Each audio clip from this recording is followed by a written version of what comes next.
I think we should start.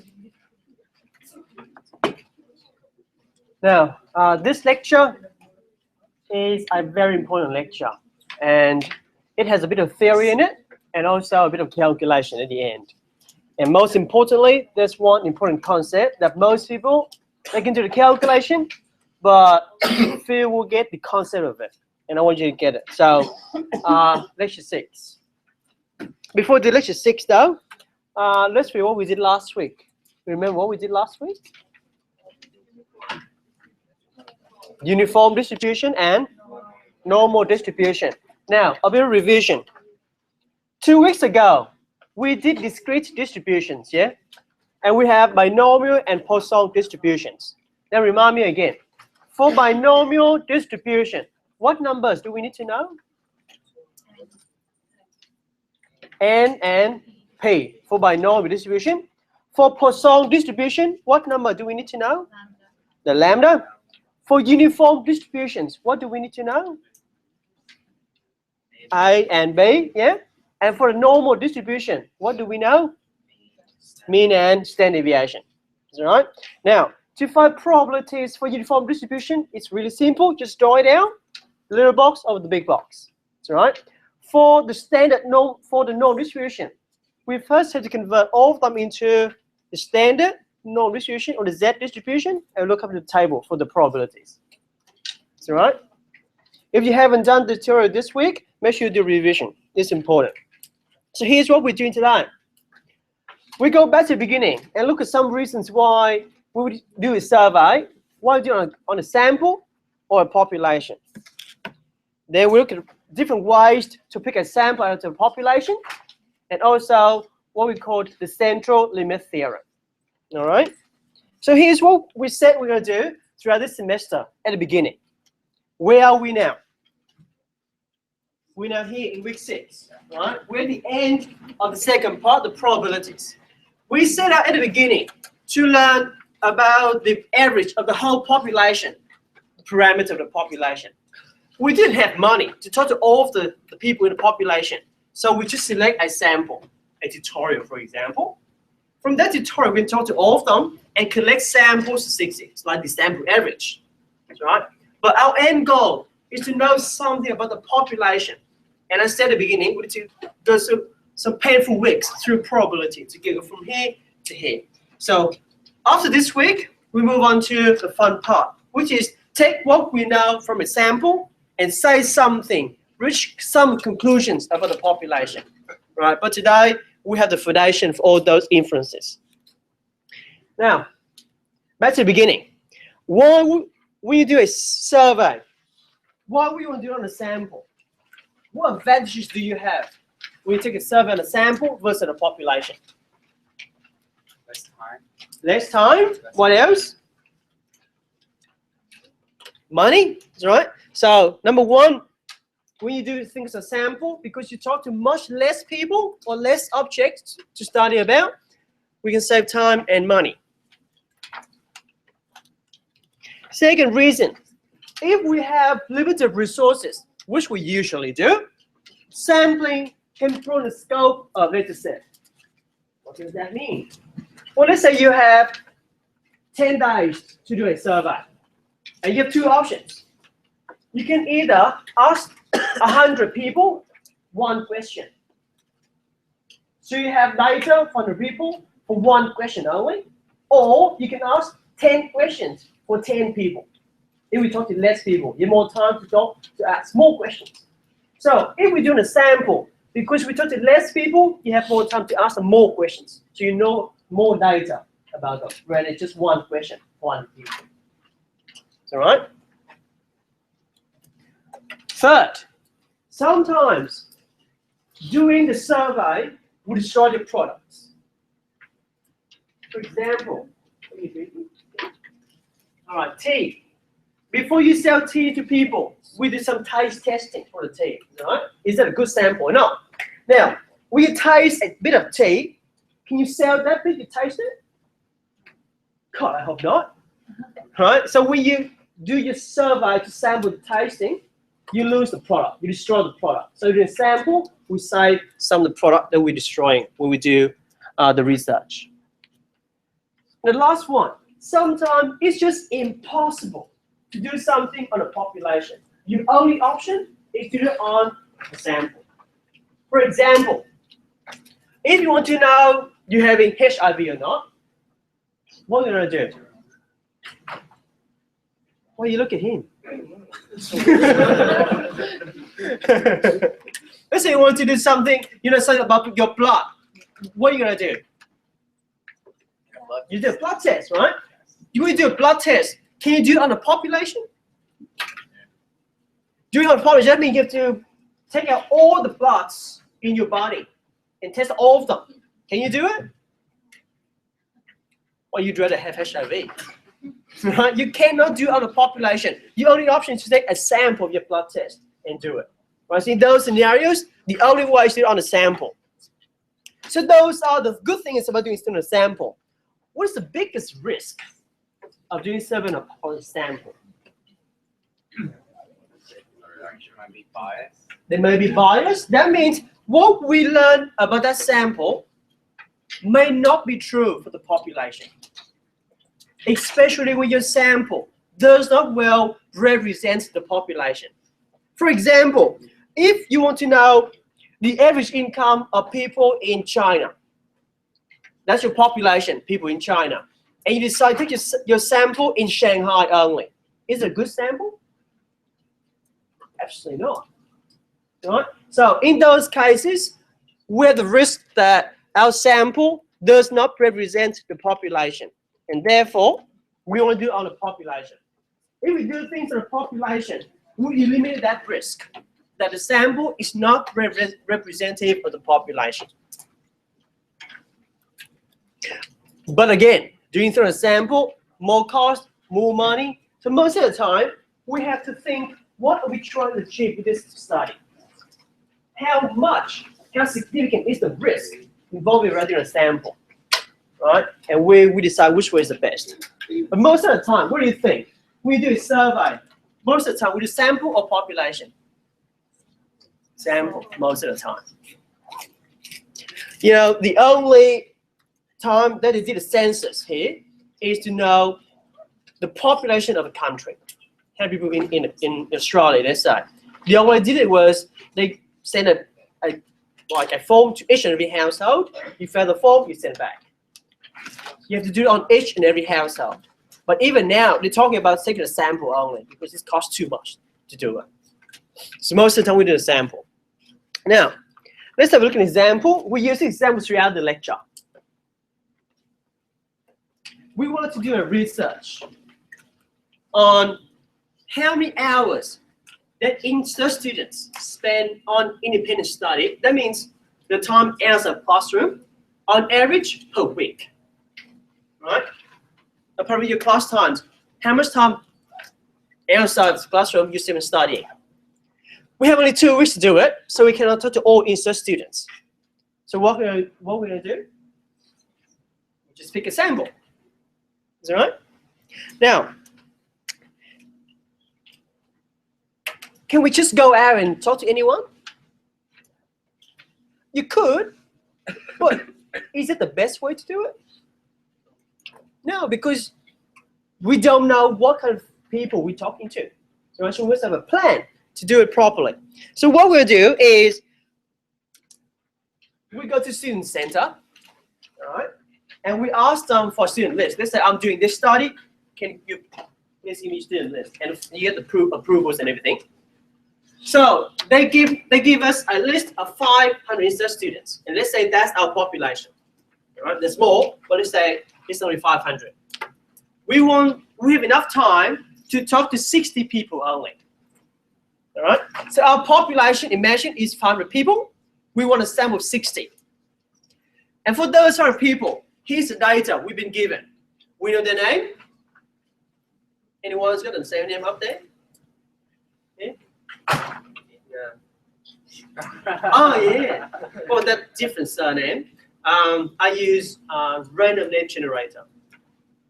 You put a nationality and have a name for that country.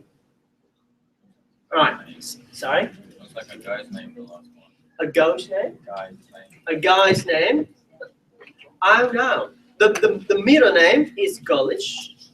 But who cares? So we have student name, we know their age, we know their average grade so far, we know their gender, and we know where they live in Australia, or in Sydney particularly. Now tell me, we want to know how many hours they spend on average per week on studying, is that right? Look at everything we know in there. What is the variable that's most related to how many hours they spend studying?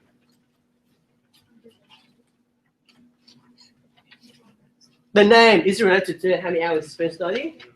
No. The age? No. Grade? Yeah, likely. Gender? No, that would be sexist. Address, Australia? No. Be careful with that. Right, so we look at all those variables that we know. Most likely, the average grade will affect how many hours you spend studying. Right? So what we're going to do is, later on, when we pick our survey, we're going to make sure that in our sample, we have a bit of each and every grade in there. So we have like a holistic sample that most represents the population. All right? Now, so we have the list of 500 people in here. Question, how do we pick 60? How do we do it? Any suggestions? Average mark, like HDC, a distinction credit pass. Yeah. Like average out of that, like 60 divided by 4 grades, and pick those people up. You happy with him? He's saying that we have them into grades, HD, D, C, P, and F. And we need 60, so divided by 5 grades, so still with 12 each. You happy with that? Yeah, that's one way to do it. Any other suggestions? Get all the Sorry? get all HG students. Get all HG students? And then get all failed students, so you have high. That's another way. But there's more than one way to pick a sample out of the population. And we call those sampling methods. Now, we have 2 categories of sampling methods. One is random, and the other one is non-random. All right? Now, for random sampling method, each and every subject in this population has a known probability of being picked. It's based on probability. And that's where it can be painful. Whereas for non-random sampling, not every unit has a known probability. It basically depends on their luck. And you see why it depends on their luck. Later on, we'll learn some specific examples of those sampling methods. Because it's based on random, it's based on probability, something is a bit hard to do, especially when you have a large population. Whereas for non-random, it's really, really easy. And again, you see why it's easy when you look at the sampling methods in these categories. So the bad thing is when you do random sampling, it's a bit difficult to do it. But the good thing is your sample will be unbiased because it's based on probability. Whereas you do non-random, it depends a lot on the opinions or the judgment of the researcher, the one who did the survey. So it could be biased. Depends on what the researchers want to do. So can you tell me which one's better? Random or non-random? Random, because again, it gives you unbiased results. So most of the time, non-random sampling method is considered to be not an appropriate data collection method because it's quite biased.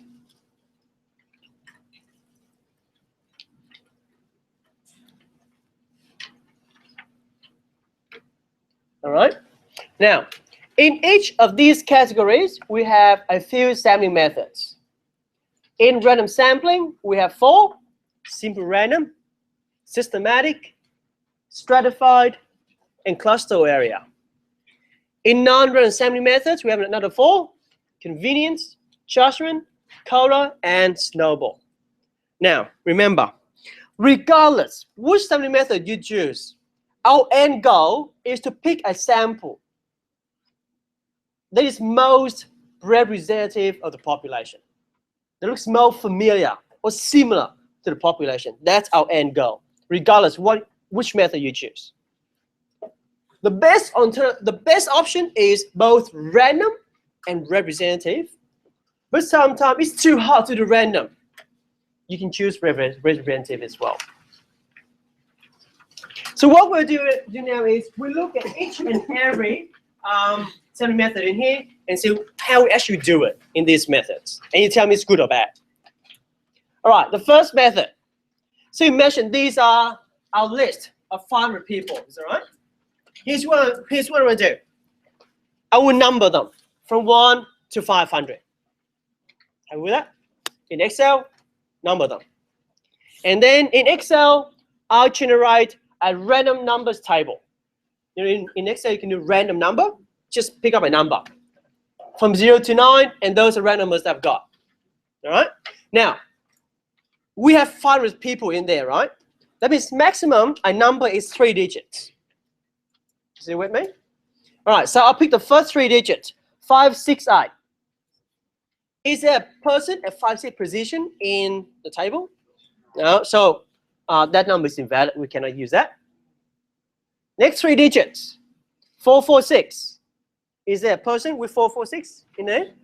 Yeah. So the person, whoever, I don't care that is, at position 4, 4, 6 in the list, that's my first person into my sample. Yeah. Next one. Yep. Second person. Next one. A third one. How about that? No. How about that? No. So we've got 3 people out of 60, and we keep going. We keep going until we have 60 people in there. God. Now, this method, so we just pick from the table. This method is called simple random. It's random because it's completely randomly generated. Numbers and the table. And it's simple because, well, it's simple. It's simple, but is it convenient to do? No, it's quite painful, isn't it?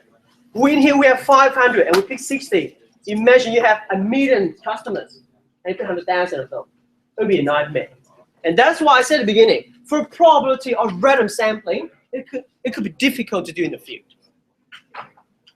So that's simple random. So each and every person in there has the same probability of being picked, because just randomly. My way of looking at it, that's simply close your eyes and point at people. All right. So advantage, easy to do for small population, a nightmare for large population. But the method is quite simple. All right, that's the first one. Second one, for the second method, I also number them. But this time, I want to pick the people in the samples in a more predictable way. I don't want to jump over the place like that. But what do we mean by predictable? Let's say the first person is at the 5th position. I want the next one to be, let's say, 25th, 45th, 65th, 85th, and on and on and on. Does it make sense?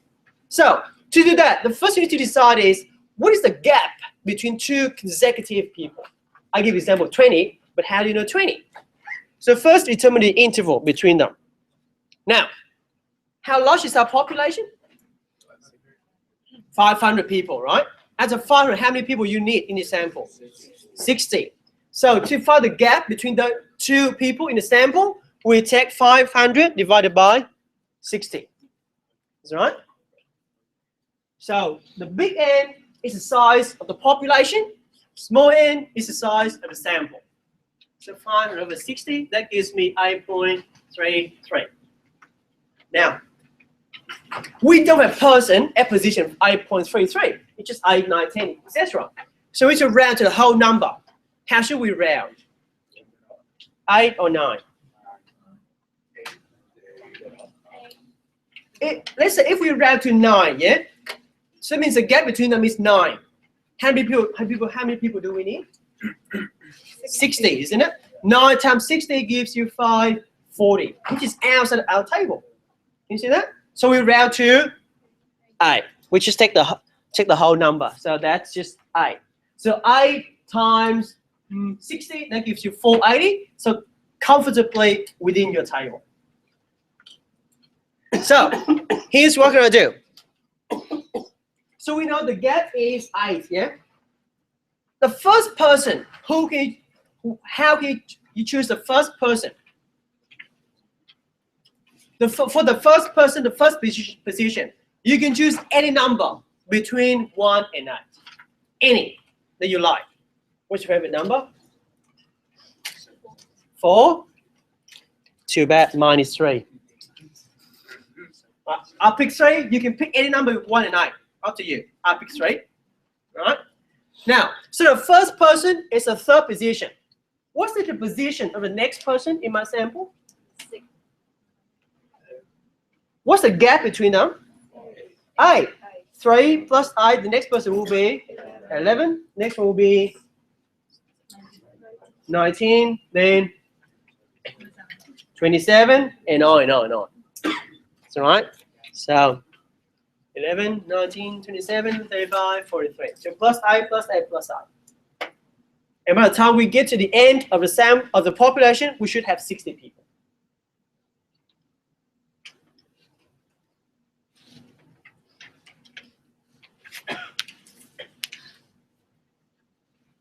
You happy with that?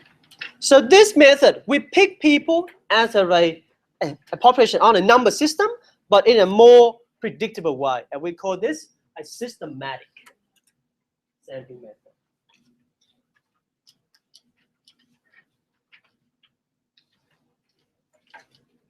Now tell me, when we do this, I said at the beginning, it's important that in our sample, we should have a bit of all grades, you know? Doing this method, are we guaranteed to have those? No. But if it's not, is it our fault? No, it's destiny. It's probability. It's not our fault. The first one, even simple random, are we guaranteed to have those in there? No. But if it's not, is it our fault? No. It's just probability. So in the next sampling method, we take fate a bit into our hands, a bit control more. So what we're doing in the next systematic, just okay, it doesn't matter.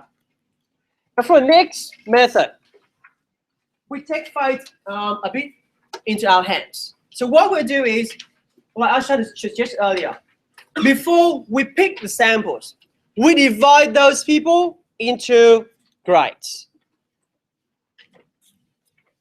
So I put all the HC students in a blue box, all the extinction in the green box, C, yellow, P, red, and F in purple.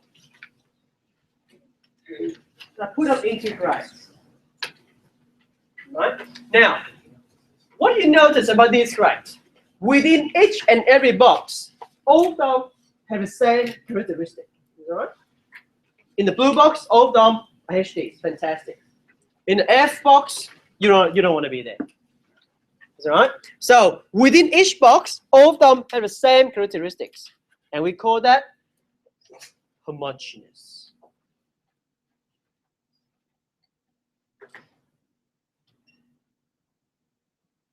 I hide that word homogeneous. I just call it the same. Within each box, they have the same characteristics, and each box is called a stratum. It's a terminology to use. If you compare students with different boxes, same or different, blue to the green, they have different characteristics, all right? So one HD, one is D. So between the strata, members have different characteristics or heterogeneous. Again, I hide that word. I just call it different. But if you want to scare people, use those words. Homogeneous, heterogeneous. All right? So what we'll do is we want to have a bit of all grades in our sample, right? How many people do we need in our sample? 60. How many boxes do we have in here? 5. 60 over 5 will give you 12. Okay? So we pick 12 from each box. Make sense? So to pick 12 from each box, we can do something like simple random. We number them, then randomly pick them out of it. So this method is called stratified.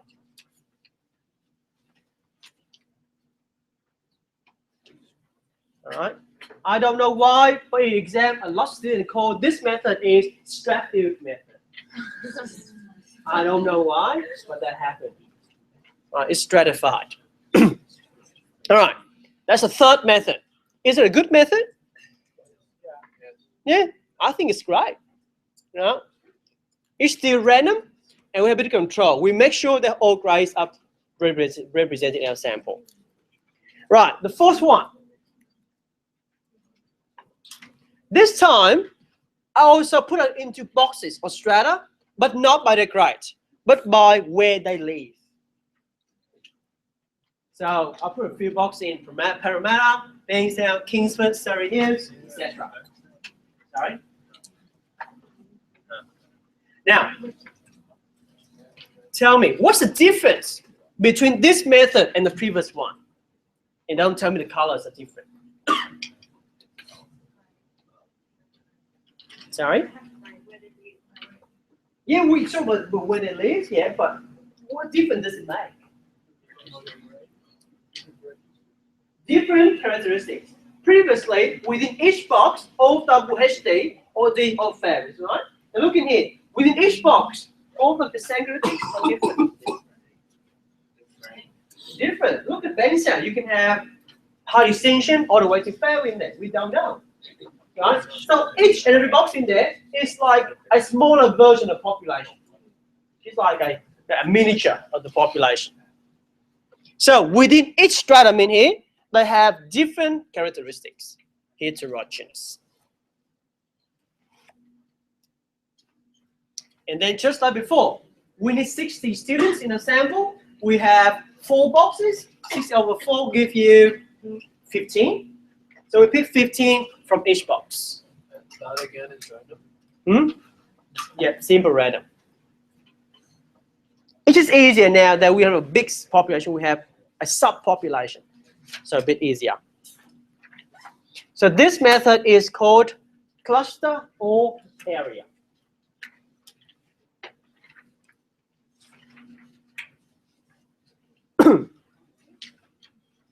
Is it a good way to pick samples? Could be, especially if in each of those areas you have representation from each and every grade. So if somehow, I'm saying somehow, let's say in Parramatta, all of them is failed, I don't know, then maybe this method is not a good one. Right? But if we look at each box and they have a good percent from each grade, then that might be a good idea. So that cluster or area. So we have done 4 random methods. All right. Simple random. What's the second one? Systematic. Third one? Stratified. And the fourth one? Cluster area. See, all of them are based on probabilities, and take a bit of time to do it. Now we move on to 4 non-random sampling methods. Now remember, non-random methods depends on the opinion of researcher. The first method, we need 60 students, right? Look, we have 60 students here. Just do it. This is our sample, done. The researcher, I think it's appropriate, let's do it. So we have a class here, we take this class as a sample. 60 people, right? So this method is the sample are selected for the convenience of researcher. So this method is called convenience. Now, when we do this method, are we guaranteed to have a bit of every grade in there? No. Somewhere. Well, the fact you turn up on Friday 9 a.m. lecture means you're pretty good students.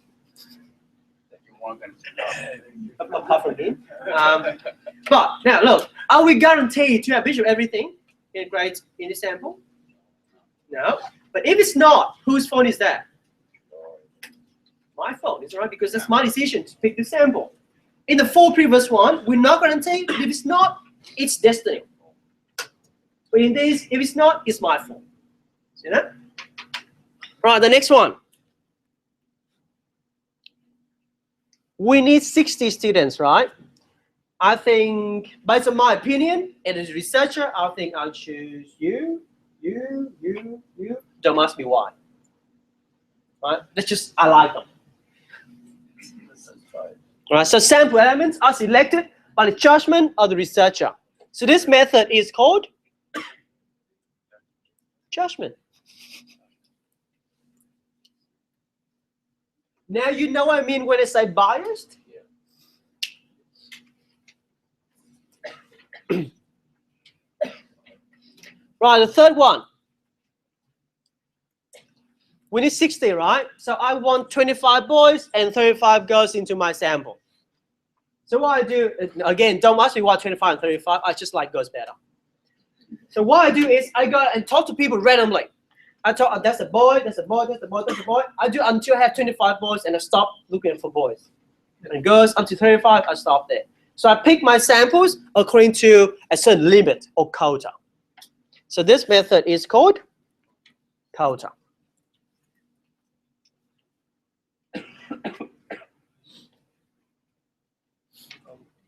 Who decides the quota? The researcher? The researcher, yeah. Based on experience or based on... All right. The last one. I like the last one. Okay. Jerome. You okay? Yes. Yeah, wait. All right, Jerome. I picked Jerome as the first person in my sample. Again, don't ask me why. All right, Jerome. How many hours you spend on studying? Outside classroom. You tell the truth. A lot. Means 1. 4. All right. So Jerome answered 4. And I asked Jerome, do you have any friends who want to participate in the survey? They got a voucher at the Apple store. Can you introduce me to one of your friends? Amanda, go. Same question. How many hours? 8 already? You mean 80? That's what it is. All right, so Amanda, give a question, and then Amanda, any friends who want to do it? All right, Christina, same question. 12 hours. 12 hours, and I'll keep going on and on and on until you get 60 people. Now, is that a good way to do a survey? No? Why not? Get a dumbass friend, they will tell most of their friends might be dumbasses as well. Agree? Not to say it's always true, but if you are a student who study a lot, most of the time, you're friends with people who study a lot as well. Is it true? Like I said, it's not always true, but if the first student is an HD student, your sample most likely include HD, D, probably C, very unlikely P, and never get to fail. Right? So if I start off with one person, my sample could be biased according to the first person. Is that right? If I start off with a failed student, I don't think I have a HD student in my sample. Does it make sense? So this method is called snowball method. You know snowball? Snowball is a ball of snow. I know, it's obvious, isn't it? But when a snowball rolls down the hill along the way, it collects more snow. Right? So we keep rolling on until we get 60 people. And this method is considered to be the worst method of all, right? Because most of the time, likely that you have a sample which is quite biased. Depends on your luck with the first person, and we don't want that. All right. So we have looked at 8 sampling methods, 4 random and 4 non-random. Is that right? Now, I said earlier, our goal is to pick a sample that most represents the population. All right? We try our best.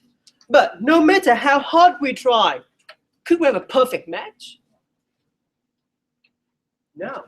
So there's always a difference between what we learn from that sample and what's true for the population. There's always a difference. And that difference in there is called the sampling error. Sampling error is the difference between what we have found out for the sample and what is true for the population. Let's say for this sample that I've collected, on average, you spend about 10 hours per week on studying outside the classroom.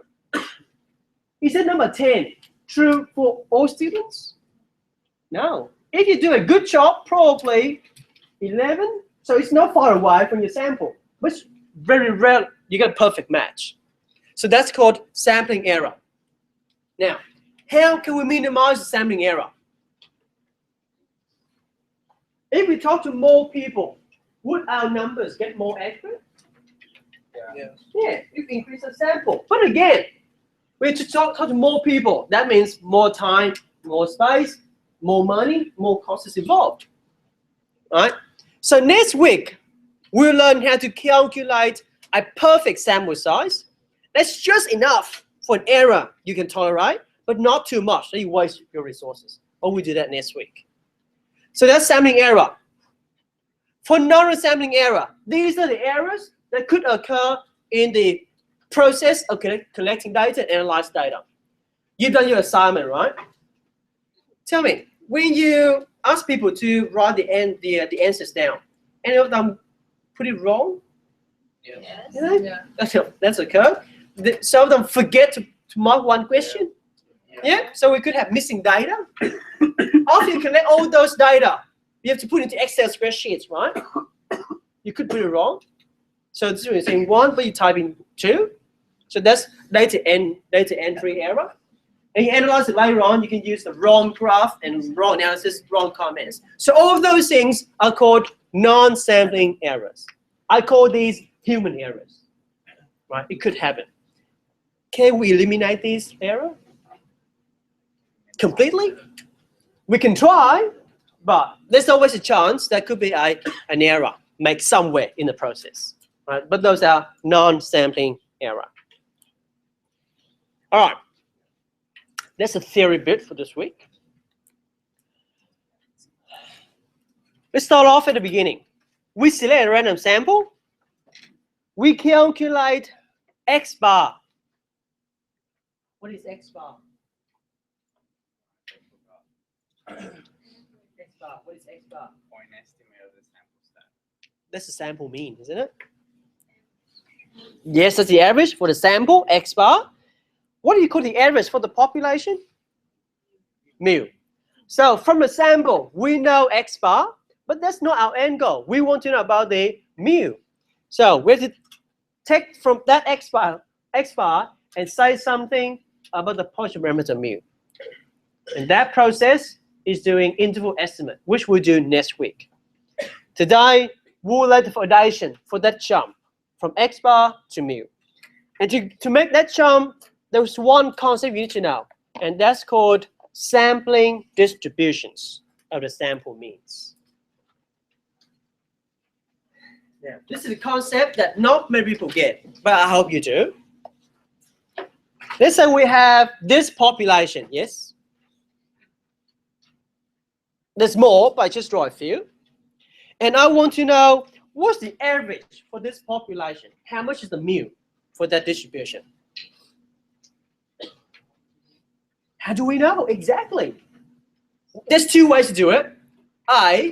You can talk to all of them, which is doing serving the population. But again, we said it costs you time, it costs money.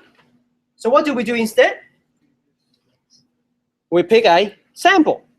All right, so let's say we have time to all of them. So we pick a sample. Let's say I'll take a sample of these people. So I talk to each and every one of them, and I'll find the average for this sample.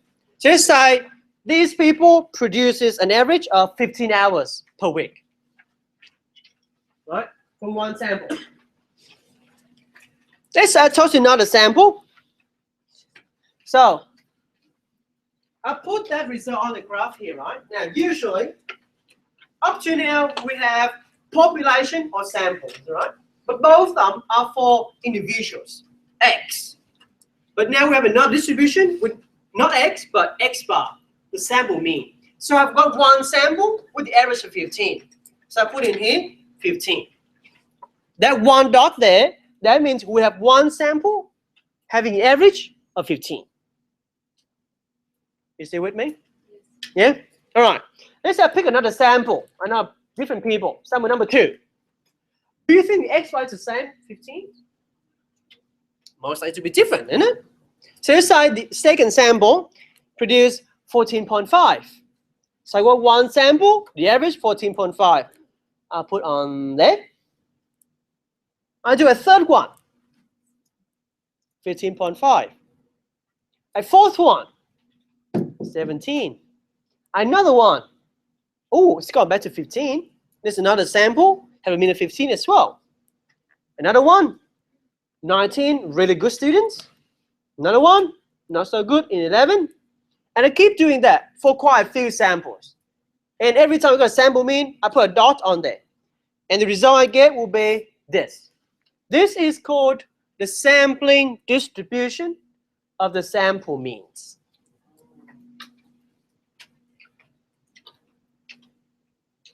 The biggest difference is for a normal distribution that we've learned so far, those are distribution of X, of individual members in there.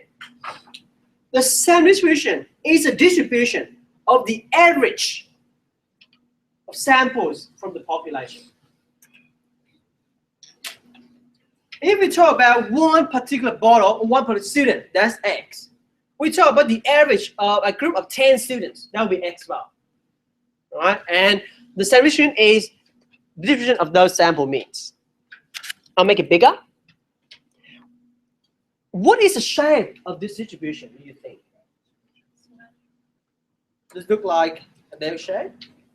Looks like it, isn't it? So most samples means are around the middle. When you go far to the extreme, it kind of tails off a bit, right? When it goes to extreme. So it's most likely to be a normal distribution. And as you know, for a normal distribution, what numbers do we need to know? Mu and standard deviation. So for this distribution, we need to know the mean and standard deviation. Now, this could drive you crazy. Up to now, we have mu is the mean for the population, yeah? But this is the mu not for the population, but for this distribution of the sample means. We call that mean of the sample means. All right? This is sigma, usually standard deviation for the population, but now it's standard deviation for the sample mean for this particular distribution.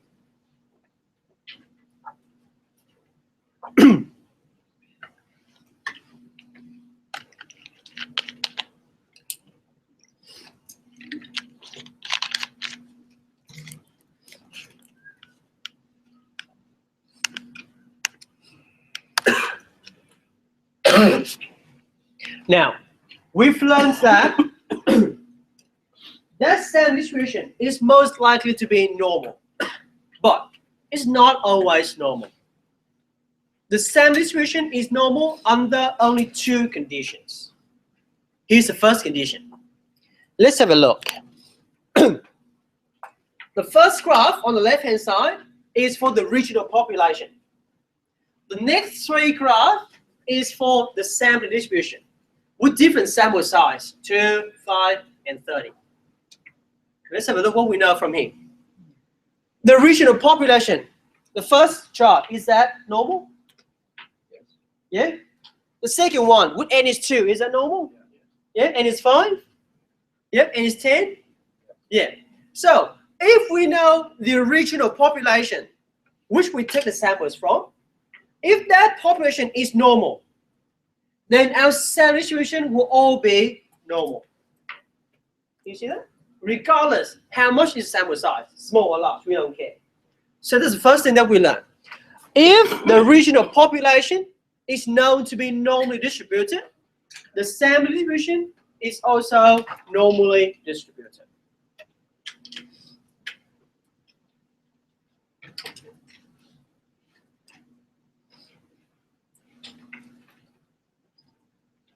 So if we read the question and we know what the population is normally distributed, that means the standard distribution will be normally distributed as well, automatically. All right? What if it's not normal? Here's the second condition. Let's have a look. The first graph is original population. And the next three are the standard distribution. Let's have a look at the top one. The original population, is that normal? No. N is 2 for standard distribution. Is that normal? No. N is 5. Get in there. 30? Yeah. Second one. Population, is that normal? The one down here. For uniform distribution, is that normal? No. N is 2. Is that normal? No. N is 5? No. N is 30? Yeah. So what do you see from there? If you go longer and increases, it becomes normal. Yeah. If the sample size N increases, you see it from 2 to 5 and to 30, then that distribution will become normal, even if the original population is not normal. You see that? So this second thing that we learned. If the sample size is large enough, and large enough means 30 or more, then the standard distribution of the sample means will be approximately normally distributed as well.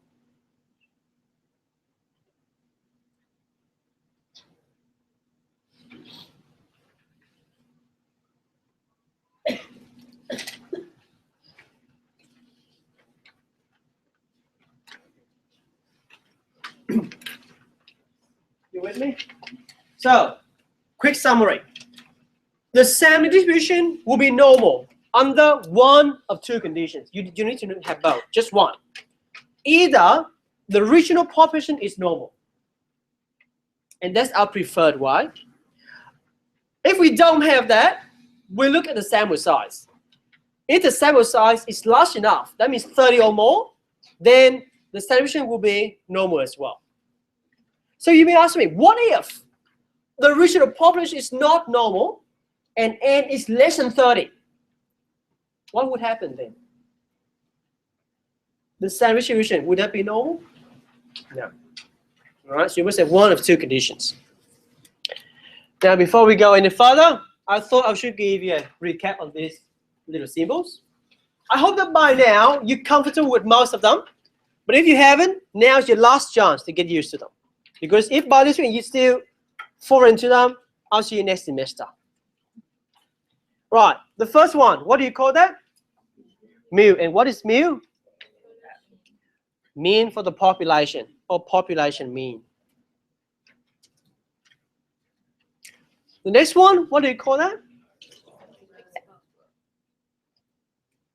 X bar, is right. What does X bar stand for? Sample mean. Mean for a sample. Right, what's the next one? What do we call that? Mu of X bar, which is mean of the sample means, which is mean of the sampling distribution.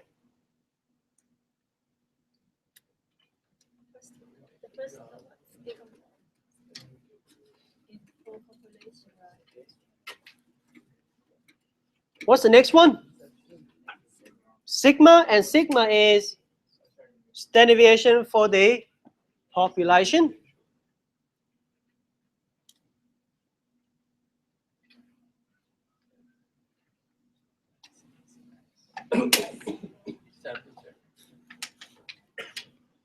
What is S? Standard deviation of the sample.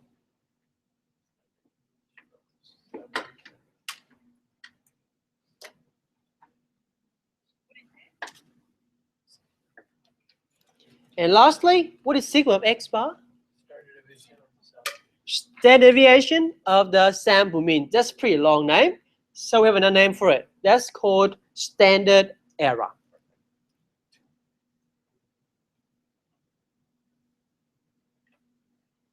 So standard error is the standard deviation of the sampling distributions of the sample means. Very long name.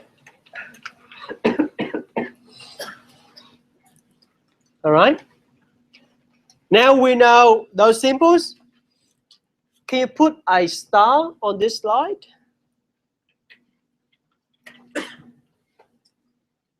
Draw some flowers around it. This is the most important slide for this lecture. All right. Now, given that we have a population with mu and sigma. Good evening. How are you? We have a population of mu and sigma. The sampling distribution of a sample means will be normal under one of two conditions. If we know the population is normally distributed,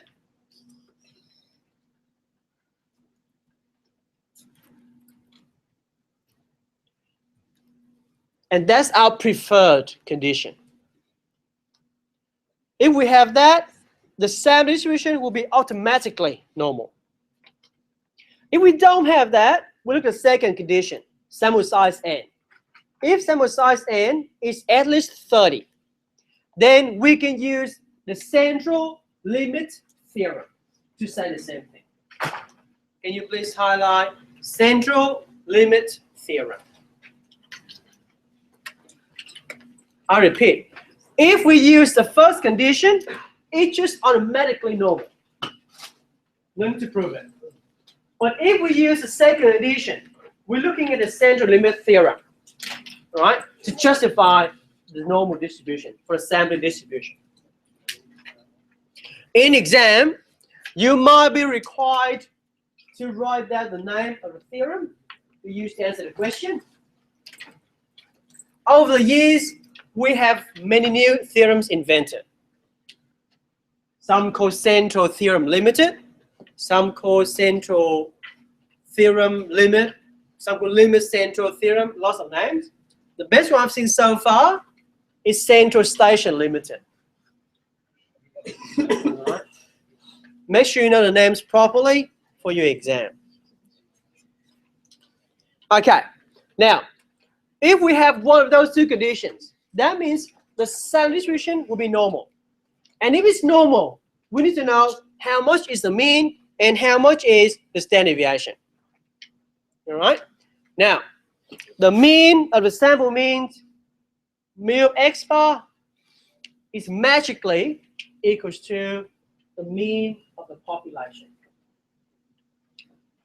That means if we look at the average for all the sample means that we got from a sample, that average somehow is equal to the mean of the regional population. Right? Mathematicians spend a lot of time proving it. Standard error. Sigma of x bar is equals to sigma over square root of n.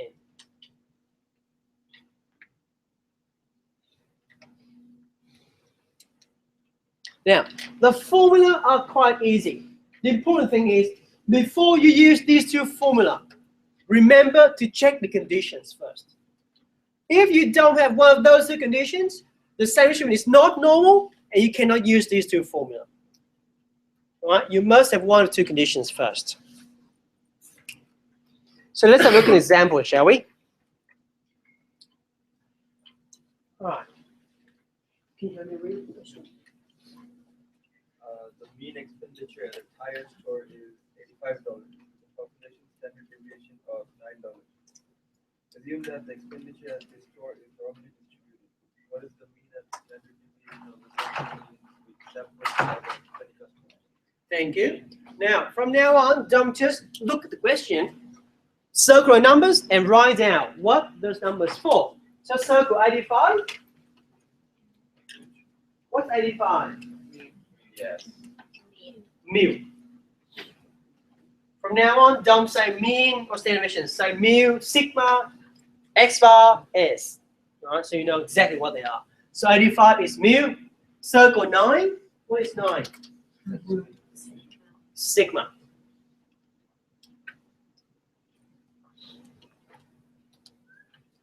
Circle 20. What is 20? N. Sample size N. All right. What does the question ask you really? Highlight mean of the sample means. Highlight mean of the sample means. Mean of the sample means. So that's asking for mu of x bar, right? Also highlight standard deviation of a sample means. That's sigma of x bar, right? So the question asks you for mu x bar, sigma x bar. Of course, you have two formulas in there, but before you use it, check conditions first. Do we have enough condition in here? Yeah. What do we know? Normally distributed. You see that? So we have the first condition. So before you use those two formula, write your justification first. Because the population is known to be normally distributed, the sample distribution is also normally distributed. All right? If we do using this condition, don't use a theorem. You don't need to. It's just automatically normal. Once you establish that the sample distribution is normal, we can go and use those two formula. So you have a formula in there, don't you? Yeah? Mu x bar equals to mu equals to 95. Next one, sigma x bar equals sigma over square root of n. Sigma is 9, n is 20. So punch the numbers in. 2.202. 4 decimal places all the time, except for Z scores, you take 2 decimal places. All right. Next one, example 2. Can you help me read the question?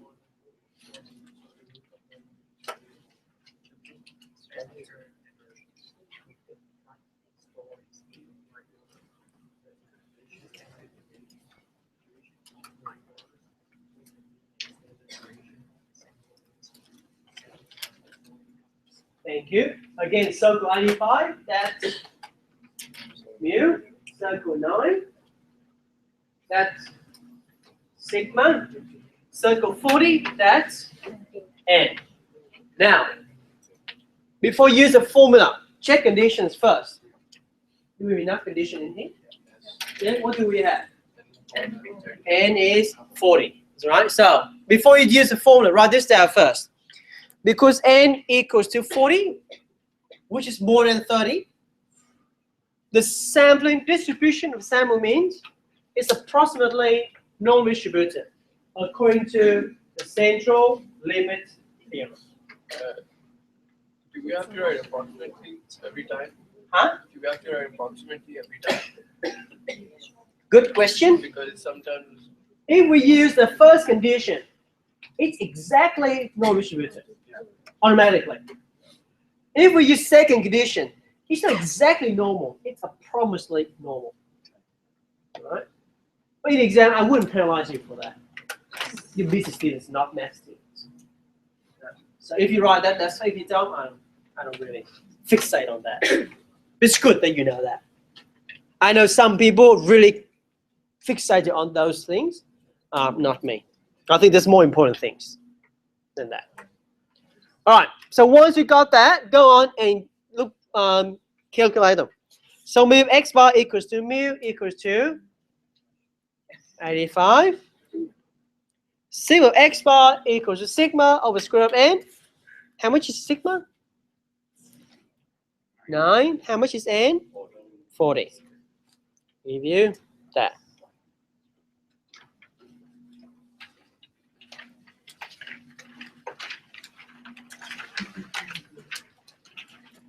Are you happy with that? All right. Now, there's just one more thing for this lecture. And that's a new Z formula. Okay.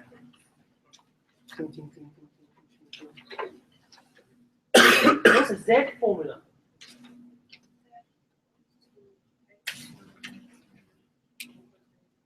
Yeah? Yeah, so Z equals to X minus mu over sigma. You're happy with that so far, yeah? If you're not happy with that, you're in trouble. That's a Z formula for X. From this week onwards, we have a second Z formula for X bar. And that's a formula. Does it make sense to you? Instead of X, now we have X bar. Instead of mu, now we have mu of X bar. Instead of sigma, now we have sigma of X bar. Not much difference there, right? But we take it one step further. We know mu of X bar equals to mu. We know sigma X bar equals to sigma over square root of n. Is that right? So we further develop that, and this is the second Z formula for X bar.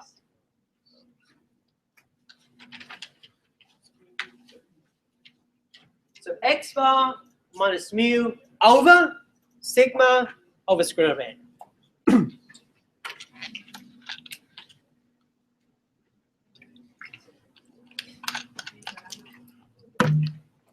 So, from this week onwards, we're having two Z formula. One for X, one for X bar. So it's important. You read the question and ask yourself, what is the question asking for? X or X bar? So you can use the right formula. All right? Do you want a break?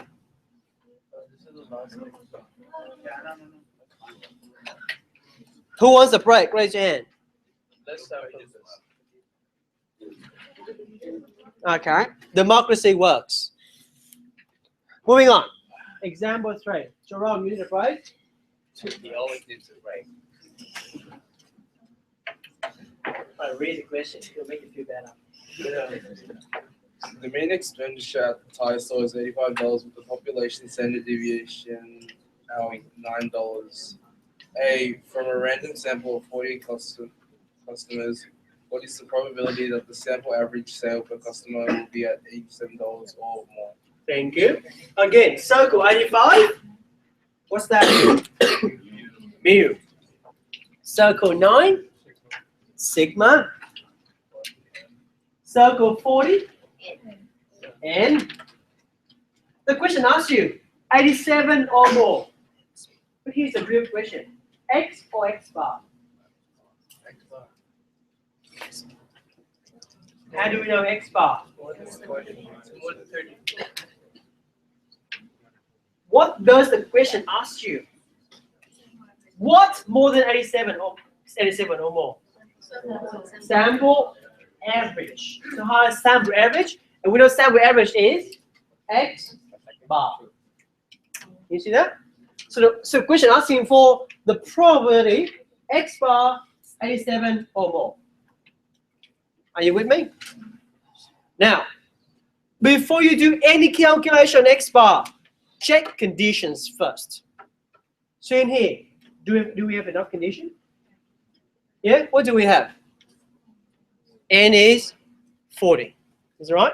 And that allows you to draw this normal distribution. I repeat. In exam, I'll always draw the curve for you. That doesn't mean you can always do it. Right? Before you do any calculation with X bar, check conditions first. All right? So now we say we can do it. Let's go on and do it. So just like before, 3 steps. Draw the area you're required to calculate. Mu is 85, yeah? 87, left or right? Right, so 87 on the right. Less than or more than? More than, so say the area, that's more than 87. Happy with that? That's step 1. Draw the area required to calculate. Step 2, find the Z. This time, which Z formula should we use? The first or the second? The second, because we're doing for X bar, right? You have the formula in there, don't you? Yep, can you please put numbers in? How much is X bar? 87. How much is mu? 85. How much is sigma? 9. And how much is n? 40. So put all the numbers in.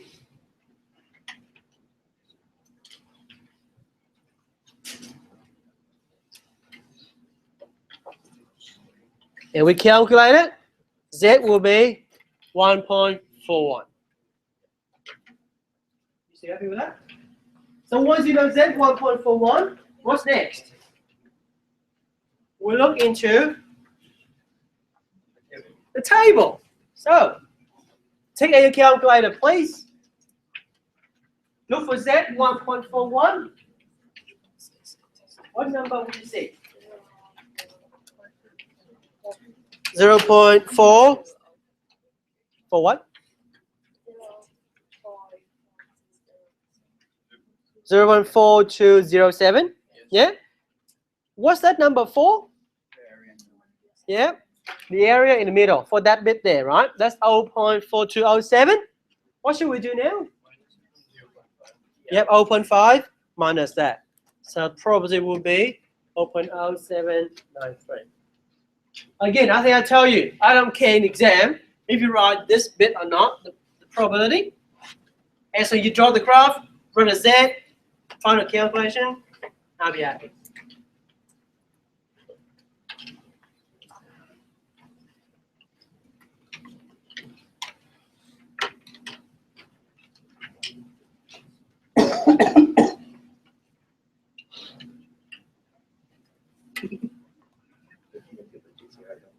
Happy with that?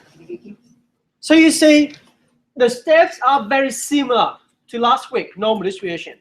The only difference is the Z formula could be different. Right? Everything else the same. Right, second one. Circle 49. What is 49? N. Is it a good thing? Yeah. And 49, is that a good thing? Yeah. Yeah, because it's more than 30. That allows you to do it. Next, at most 87. X or X bar? X bar, because again, we're looking for sample average. So X bar, can we do it? Yeah, and it's 49, so we draw it. 85, I think I drew it for you already, yeah? Yeah. Yeah, 87. At most, so left or right? Left, all the way to the left. Next, can you please calculate the Z? Put the numbers in and calculate how much is the Z.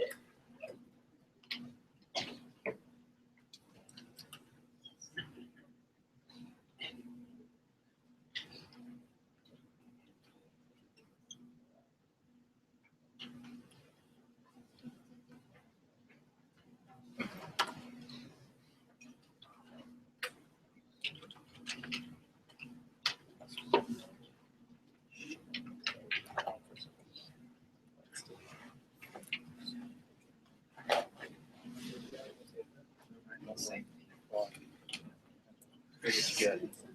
Good. Nice. 5, 6.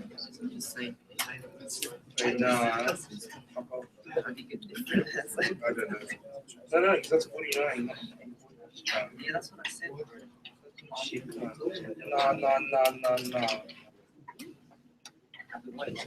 Yeah. So, anyone's got a number? Yeah, we 1.56. Right, so this is 1.56. So next, what do we do now? Look in the table. So can you please look in the table and see what number do you have?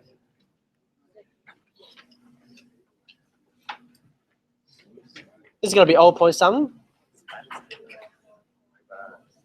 4406, is that right? Again, that's for the area in the middle. What should we do now? Yeah, we plus 0.5.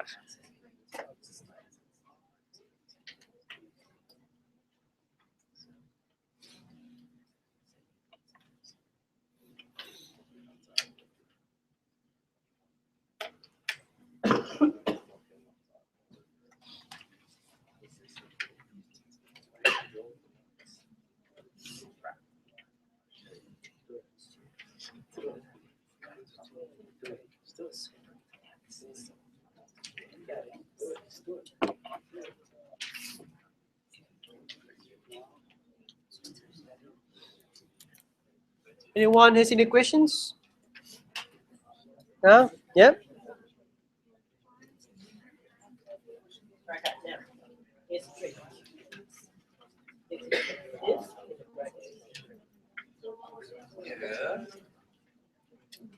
All right, next. Again, circle 60. That's N, yeah? So we can do it. 85, 83, 86. All right, go on. Calculate Z. Look at the table for the numbers. Got it? This as well. That's in brackets.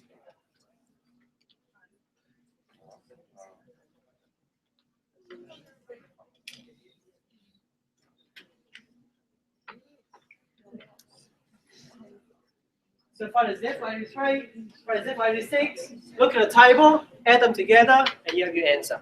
Give it a go yourself.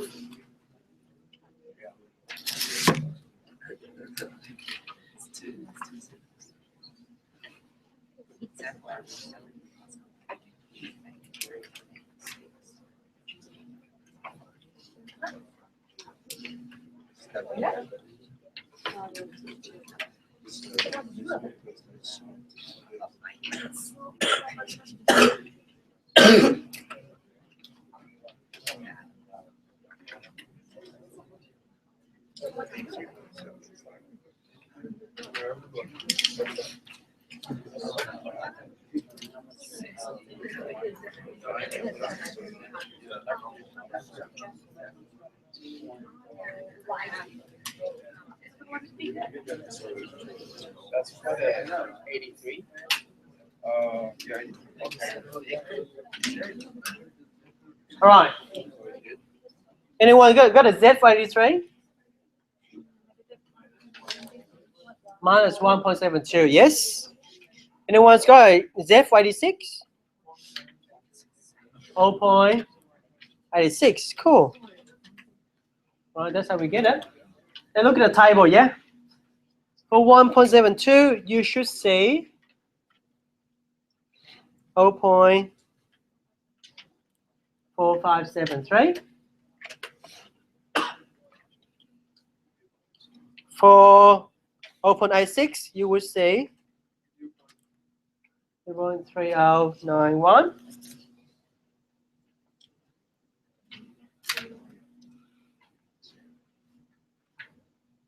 And we simply add them together. 0.762. That's correct.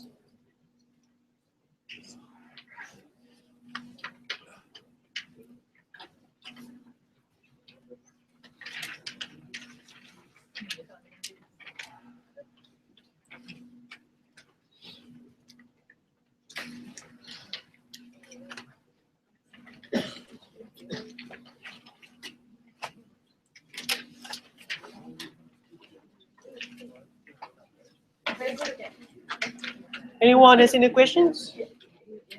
All right, we'll do one more example and then we can go.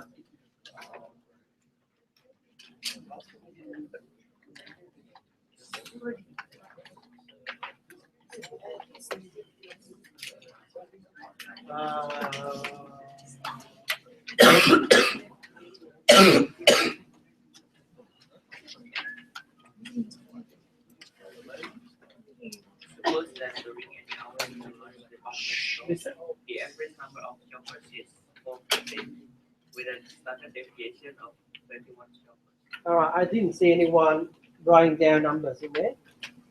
Well, make it become a habit. Circle 448, that's new. 21, sigma.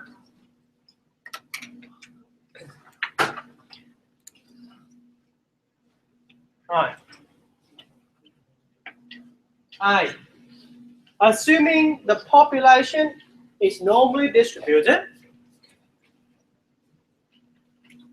what is the probability that a random sample of 9 different shopping hours will use sample mean less than 437 shoppers? Circle 9, please. What's that? N. Less than 437. X or X bar? X bar. How do you know? Sample mean. So look at sample mean less than 437. Because sample mean, before you go and do any calculation, check conditions first. Can we do it? Yeah? How do we know? Yeah? We know the population is not distributed. So that allows you to draw this curve. Alright. Now you draw yourself, yeah? Right, mu is 448. 437, left or right? Left. Left, 437. Which area looking for? Less than or more than? Less than. So show you the area, less than 437.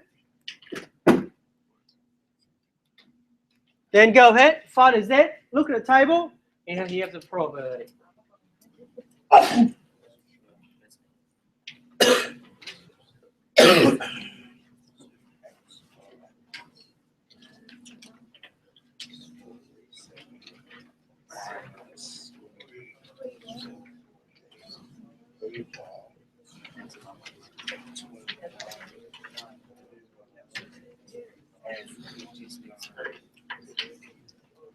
And so I'll be.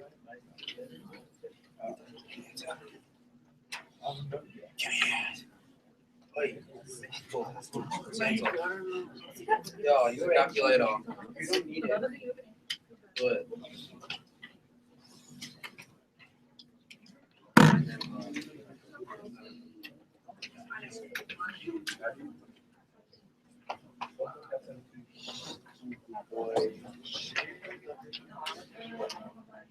No, I'll be doing the same thing. I'll be never around. All right. Oh, yes. The Mexicans don't like calculator. Yeah. Yeah, Mondo. Or you am Italian. Yes or no? One pick, look, this one.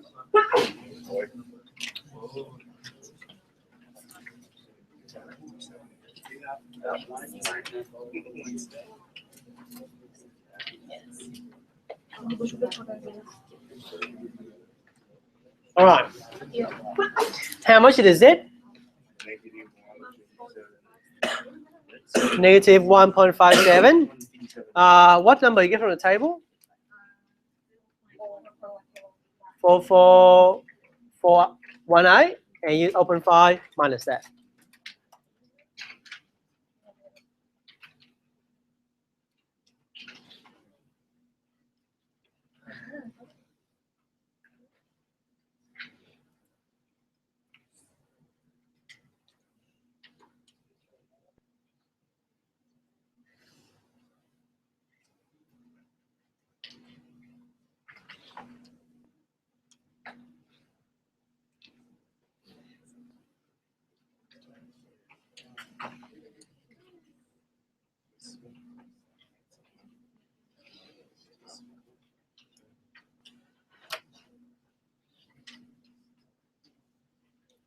All right.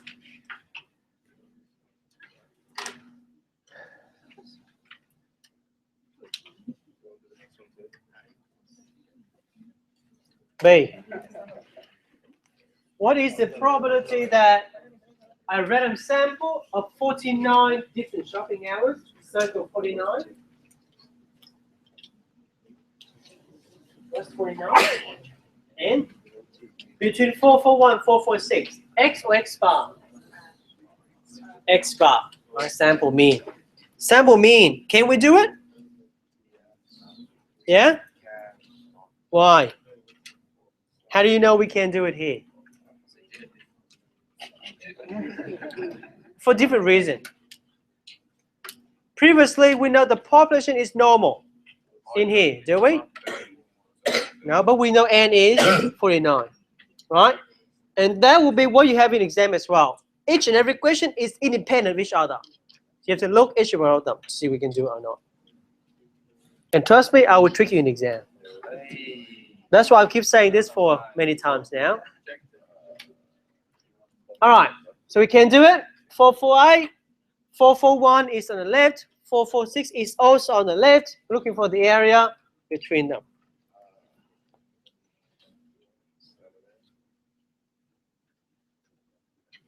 Let's have lunch now. Have fast.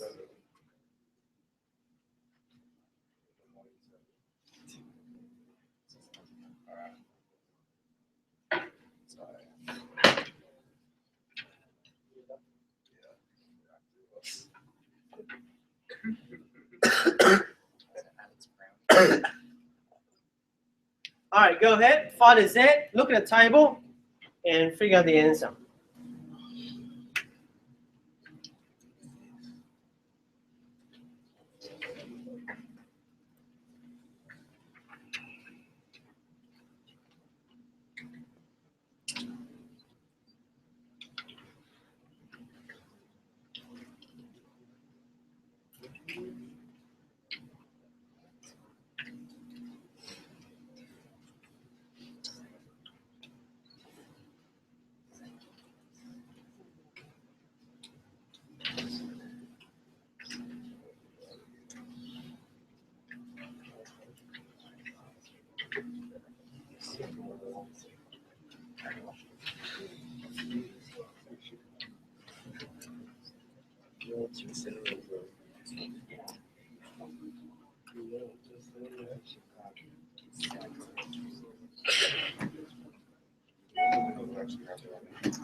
Yeah, we did alright.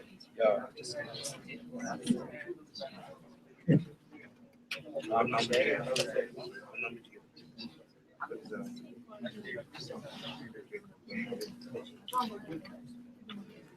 All right. The first step will be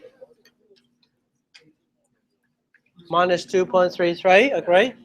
The second one would be minus 0.67. Of course, we take the red minus the blue.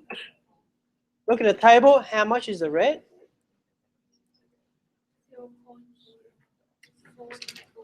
Yeah, 4901 for the red.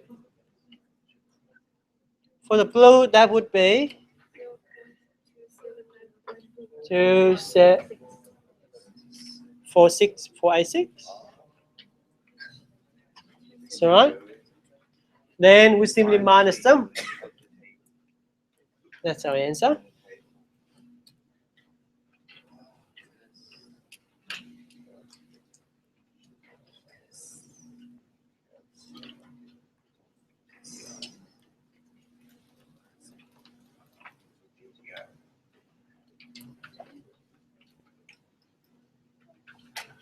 You happy with that?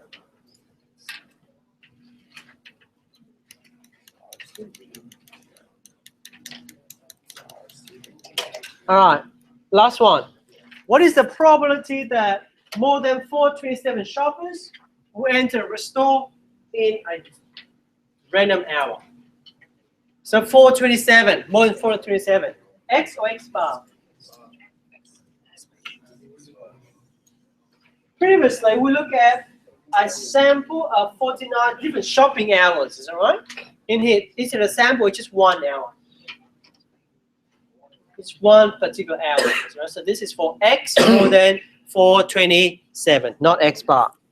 So mu is 448, 427, left or right? Left. So 427 on the left. Looking for the area more than 427. So more than 427. Now, to find the Z, which formula would you use? First or second? The first one.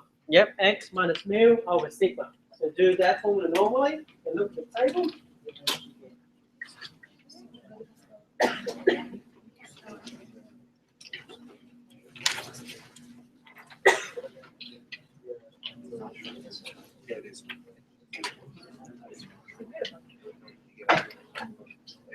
both.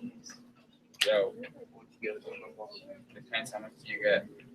You have my calculator. No.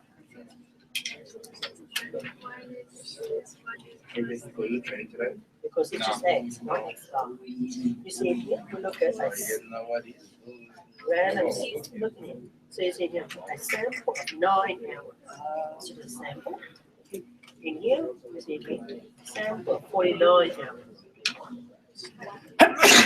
Less. So looking for the sample thank you. And here we're just looking for in 1 hour. Yeah, that's just X, 1, not a sample up here. So it's just X. Right, so Z will be -1. No, you don't do that one, Nick. So look at the table for 1. What number would you say? 3413. Yeah. Then we take that plus 0.5.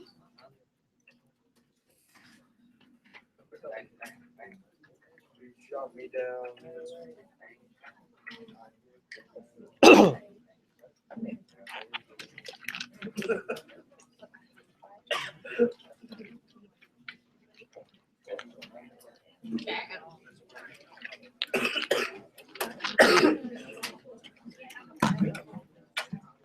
Any questions, anyone? No? All right. That's this lecture. Like I said, a bit of theory, a bit of calculation, some important concepts. Make sure you do revision for next week. If you haven't submitted your assignment, you can do it now. You Where? Yeah. staple them together. Staple them. Yeah. I got a stapler. I'll use that one. Oh, thank you. Yeah.